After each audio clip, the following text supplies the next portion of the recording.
For more on this, Dr. Mohammad Haqmal is a lecturer at the University of City London, and he joins us now live. Thank you so much, Doctor, for joining us here on the News Hour.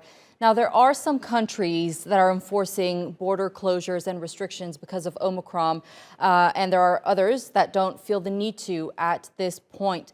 By looking at what we know so far about this strain of COVID, what would your judgment be?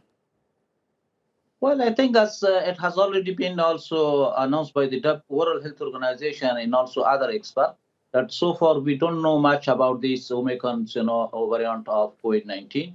So preventive measure is very important, as it was also discussed from the beginning of the COVID-19 pandemic. Preventive measures, reducing, travels. So these are always helping us.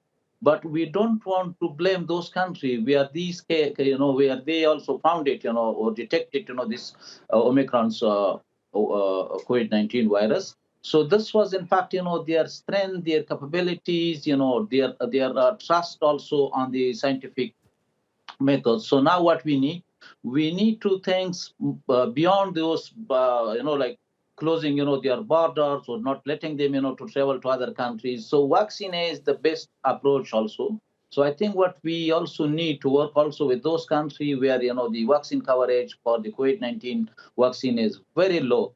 So that need to be increased, and the world also need to be connected. Unfortunately, with this COVID-19, what the scientists, what we were expecting, that the world will be connected, world will be also united, but unfortunately, it's now, the division among the world is very broader, it's very large.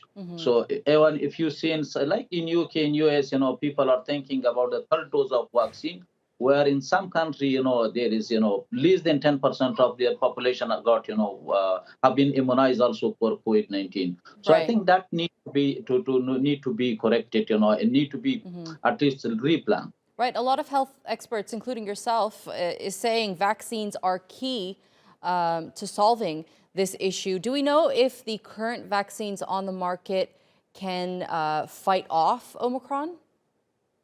Well, this was even, since, last 3 days, that is discussing, because we don't know much about this Omicron, the characteristics of the Omicron's, COVID-19 virus, and that need to be studied next, next 1 week or maybe more than 1 week, will be much clear. And so far, what we know, it is transmittable, it's infectious. So people need to use all those preventive measures that have been also introduced from the beginning of the COVID-19.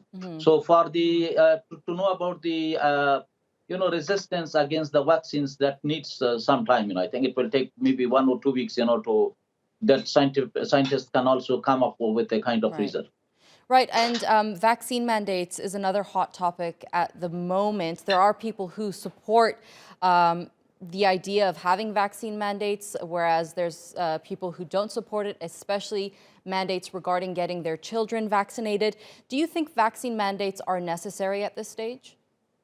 I think it is very necessary. Vaccine is, like one of the best means, to save the world, from the COVID-19. And I was just attending, one of the conference 2 days back, where other country like in Syria, I think, less than 2% of the population got vaccine. So imagine when there is very low coverage of vaccine, when there is very high chance of moving, and where there is also very limited capacities, in terms of detecting, these virus, specifically, the new variant, or to cannot detect also the mutations of the virus. So there is very high chance in the world that we will be unfortunately also seeing, many different variants and coming through, and at least, in coming 1 year, Right. until we increase the level of immunizations. And also the community also need to trust scientists. Unfortunately, in many countries still, people are resistant against the vaccines, and they are not fully supporting.